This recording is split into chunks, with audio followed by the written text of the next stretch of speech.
Selamat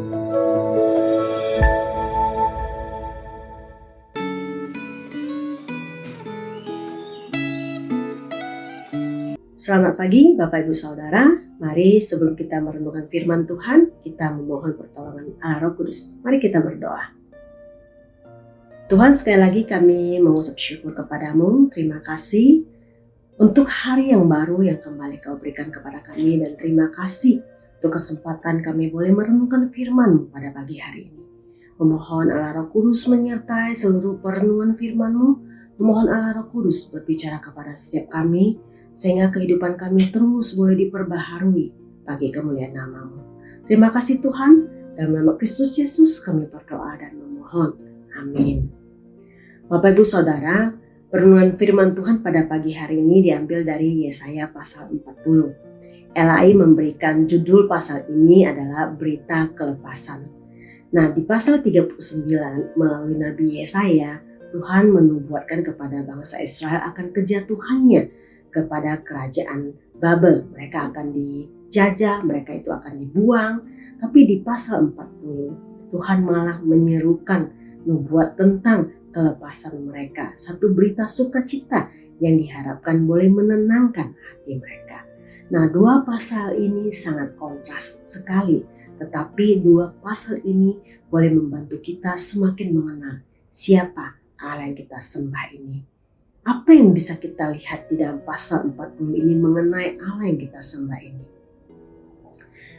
Pertama, di ayat 1-11 terlihat bahwa Dia adalah Allah yang mau memberikan ketenangan kepada umatnya dengan menyerukan kabar baik buat mereka, yaitu berita kelepasan. Namun berita kelepasan yang Tuhan serukan ini tidaklah berhenti pada kelepasan bangsa Israel itu sendiri, tetapi juga bahwa kelepasan mereka dari pembuangan di Babel membawa mereka menyatakan, memperkenalkan kepada dunia siapa Allah yang telah melepaskan mereka tersebut.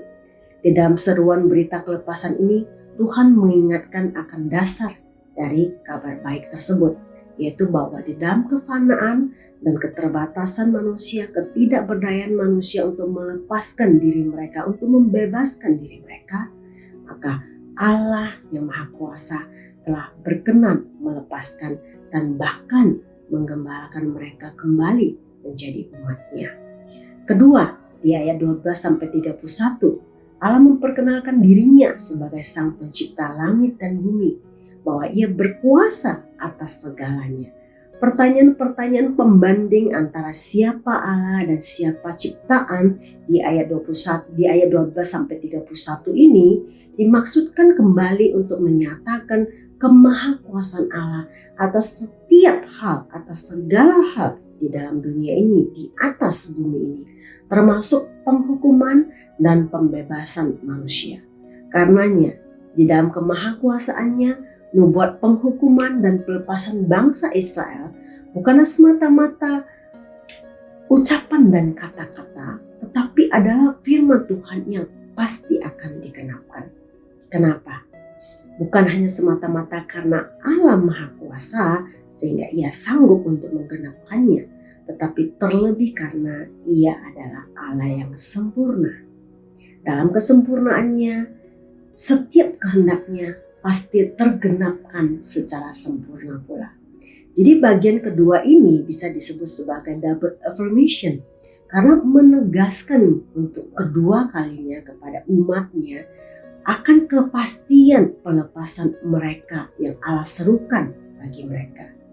Dan jika double affirmation tersebut belum juga bisa meyakinkan umatnya akan kesempurnaan kuasanya, akan kesempurnaan kasihnya, akan kesempurnaan keadilannya, baik dalam menghukum mereka maupun dalam membebaskan mereka, maka secara khusus di ayat 27-31 Allah memberikan third affirmation, bahwa Dia juga adalah Allah yang memperlihatkan kepeduliannya kepada tiap-tiap orang secara personal. Kepada siapa? Kepada mereka yang sungguh-sungguh berharap dan menantikan keselamatan darinya. Tiap-tiap orang. Allah kita bukanlah pribadi sempurna yang hanya berkarya dalam dunia ini secara universal, tetapi Dia juga adalah Allah yang berkarya secara sempurna dalam dunia ini secara personal. Untuk tiap-tiap orang yang berharap dan menanti-nantikan keselamatan yang darinya. Untuk mereka ini, Tuhan memberikan jaminan bahwa kekuatan dan semangat yang darinya akan terus mengalir tiada henti. Dasar jaminannya tersebut yang pertama adalah karena Ia adalah Allah yang tidak pernah menjadi lelah dan tidak pernah menjadi lesu. Dasar jaminannya yang kedua adalah karena Ia adalah Allah yang memiliki pengertian yang tinggi dan yang tidak terduga. Dua atribut Allah inilah yang akan mengalirkan kekuatan dan semangat yang dari Tuhan tanpa henti. Di ayat 31 Tuhan berfirman, tetapi orang-orang yang menanti-nantikan Tuhan mendapat kekuatan baru. Mereka seumpama raja wali yang naik dengan kekuatan sayapnya. Mereka berlari dan tidak menjadi lesu. Mereka berjalan dan tidak menjadi lelah. Bagaimana mungkin seseorang itu berjalan dan tidak menjadi lelah? Bagaimana mungkin seseorang itu berlari dan tidak menjadi lesu? Tidak masuk dalam pemikiran manusia, bukan? Sekali lagi, firman Tuhan ini kembali memperkenalkan kepada kita siapa Allah sesungguhnya. Bahwa di dalam kesempurnaan dirinya tidak ada yang mustahil baginya.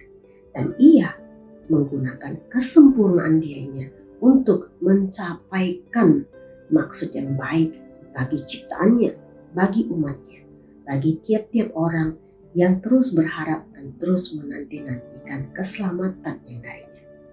Kerelaan Allah untuk mau mengulurkan tangannya bagi umatnya, agar umatnya dapat berjalan bersamanya itu sudah terlihat sejak zaman perjanjian lama. Dan ekspresi dari kesempurnaan kerelaan Allah ini terlihat sempurna dalam kelahiran Yesus Kristus yang sebentar lagi akan kita rayakan bersama. Dalam Yesaya 40 ini Allah menjadikan dirinya penggaransi dari jaminan penggenapan berita kelepasan bagi umatnya. Kesempurnaan pribadi Allah menjadikan firman-Nya dan janjinya bersifat ya dan pasti. Karenanya orang-orang yang menanti-nantikan Tuhan dapat terus menantikannya dalam pengharapan yang penuh dengan sukacita ini. Ketika kita terus menantikan Tuhan dalam sukacita pengharapan, maka kita akan dimampukannya untuk terus berjalan dalam kekuatan dan semangat menuju kepada tujuan sejati kita di dalam Yesus Kristus, yaitu tujuan yang telah Ia rancangkan sejak semula. Kehidupan yang dibebaskan dan dimenangkan dalam kemuliaan yang kekal bersama dengan Allah. Amin. Mari kita berdoa. Tuhan, terima kasih melalui Yesaya 40 ini kami boleh semakin mengenal Engkau, ya Allah yang sempurna.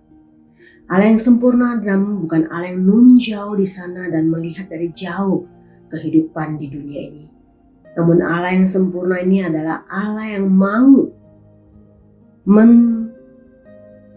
melibatkan dirinya ke dalam kehidupan setiap kami pribadi lepas pribadi.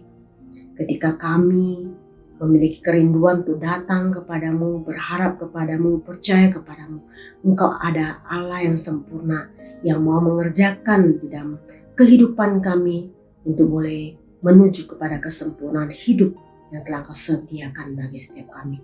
Terima kasih. Terima kasih Engkau Tuhan yang sungguh luar biasa. Terima kasih Engkau mau menggunakan kesempurnaan-Mu untuk boleh membantu, untuk boleh menolong setiap kami memiliki kesempurnaan hidup di dalam-Mu. Terima kasih, Kau Allah yang luar biasa.